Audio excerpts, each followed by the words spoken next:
The 15-year-old boy accused of last Thursday's beating and assault on a young student at a BB Coke High School in St. Elizabeth was Monday offered bail. The grade 11 student attorney Hopton Marshall said the schoolboy was offered bail in the sum of $300,000 when he appeared before presiding Judge Dion Lawrence Pivot at the Black River Courthouse. The bail application was successful. At the moment, we are expecting his parents to take up the bail that was granted to him, said Marshall. Meanwhile, the attorney has refuted claims that his client was wearing Clark shoes when the incident happened last Thursday. The attorney explained that the schoolboy is expected to return to court on Wednesday. Hopefully by then all documents that are required will be brought in and he will be on bail, he said. A stop order has been placed on the schoolboy at all ports. The attorney said the boy's mother has expressed remorse. They are so emphatic and I expressed that in the court. It is a very unfortunate situation and they sympathize with the complainant and his family, the lawyer said. The attorney said the boy doesn't have a history of aggression. The teen has been charged for assault occasionally grievous bodily harm in relation to a brutal beating of Jayin Coleman, 14. Several relatives of the accused boy turned up at the courthouse.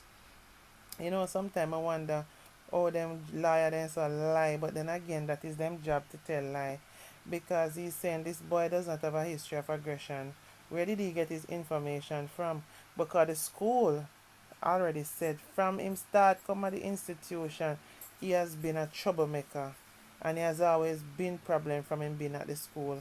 So now, who is telling lie now? I telling these people. If you tell lie like that, and so on, how the boy is going to get help? If him not have that problem, him not gonna get help. But obviously him have a problem. Him have aggression problem, a bad attitude too. Him coming like a young killer. Over in the Supreme Court downtown Kingston, Clansman Gangmember Tomrick Taylor was sentenced to 9.5 years during Monday morning's hearing at the Supreme Court. Taylor's sentence was reduced from an initial 17 years, having served 5 years and 2 years discounted due to no previous convictions.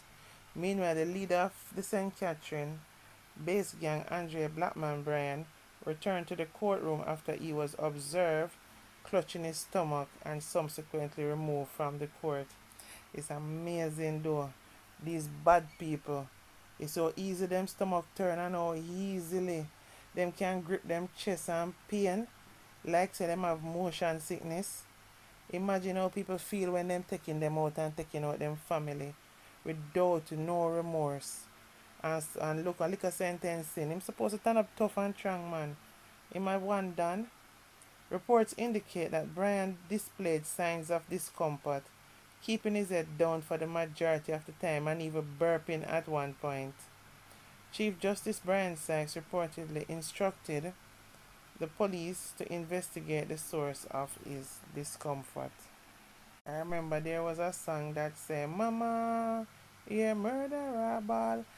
That's the thing about it with them, is that when it's their time, them can't handle it, but they can meet it out and people mash up people's lives and mash up communities.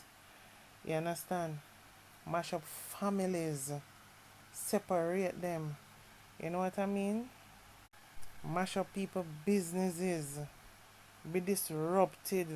People can't even walk in peace. People have to run away from their communities. All these things is what they do to people, but yet still they can't take one little sentencing.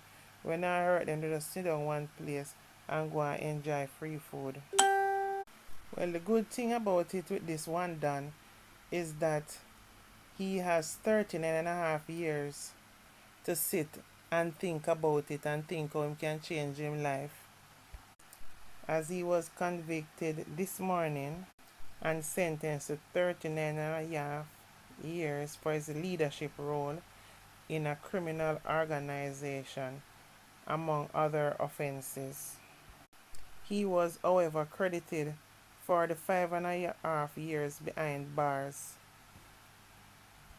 However, the judge C.J. Sykes had noted that the circumstances of his sentencing should reflect the full scope of his criminality, as well as the level, scope, and that extent of the criminal organizations are adequately addressed.